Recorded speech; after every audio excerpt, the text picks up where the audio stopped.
Timmermans.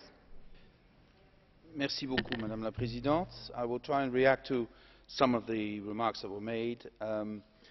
First of all, the principle. The principle is this.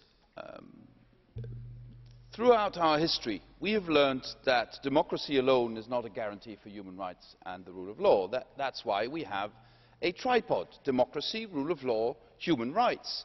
And one cannot take away the value of the other. So when I express my reservations or my rejection of something that was once cornered as illiberal democracy, I just want to say that you cannot use the argument of a democratic majority, even if it's a two-thirds majority, to weaken the rules of the based on the rule of law or human rights. You cannot use two-thirds or even more of a political majority through democratic votes to weaken human rights in a member state. This is one of the fundamental principles upon which this union is built, and this applies to every single member state. And you cannot say this is interference in our internal affairs. Nobody forced any member state to sign and ratify the Lisbon Treaty. Nobody forced any member state to sign and ratify the Charter. But if you do, and you ratify it, it is national law. So it's by your own national law that you will be held accountable, not on any other rules. So the principle will have to remain that if we look at the situation in our member states, we will have to look at all three in balance: democracy, rule of law, human rights, and you cannot separate the three. Secondly, I have to say that I think Ms. in 't Veld's reasoning is seriously flawed on two levels. The first level of flawed reasoning is this: because the rule of law, human rights, etc., are at least as important as the economic cooperation in Europe, let's use the way we look at economic cooperation as a model for how we look at human rights. That is flawed. You cannot create a mechanic such as which is applicable in the economy, such as budget deficit or the level of state debt in percentage. You cannot use the same mechanic on issues of human rights and the rule of law. That doesn't work. And it will be a tremendous loss of energy and loss of focus on the real issues if we were to embark on such a mechanism. The second reason why I think this is flawed reasoning: this Commission is in its term of office for 3 months. The mechanism introduced by the Council was in December. We still are in the beginnings of trying to make the system we have work.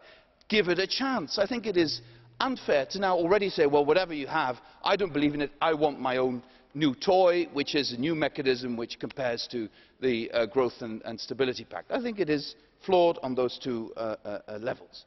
Now, I would like to say to those of you, especially two Greek members of the European Parliament, and I will be addressing you in English because I don't speak Greek.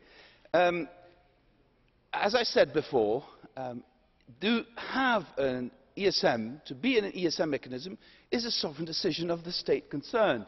And the responsibility then resides with that state to make sure it is applied in accordance with EU law.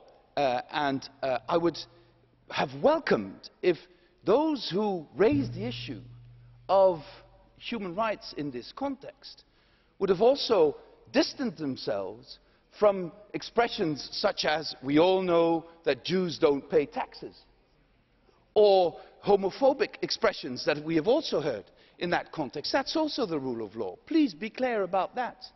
And this is also... This does not apply to you, sir. It does not apply to your colleague in any sense. But we all have a responsibility, if these things happen in our member states, in the Union, to speak out against it. There's nothing that will prohibit you of speaking. Thank you, sir. Thank you, sir. The Golden Dawn and the others. Absolutely. So you are knocking open doors, sir, at least as far as it concerns myself. As far as it concerns you, I'm happy to hear that. But I did hear from the independent Greeks utterances to that effect, sir, and you will not be able to dispute that, I'm afraid. But in general terms, if we really want to improve the situation of the rule of law, we all need to speak out within the responsibilities we have. And if there is a call for an independent mechanism, well, ladies and gentlemen, in that sense, the Commission is an independent mechanism, and we will look at the situation in Member States, take Member States to task, if it's on issues such as the freedom of the press, such as the independence of the judiciary, such as the position of NGOs, or any other issue related to the rule of law. You have me on your side. I'm strongly committed to this, but please let's try first to make the mechanisms we have effective before we start talking about new mechanisms. Merci, Monsieur.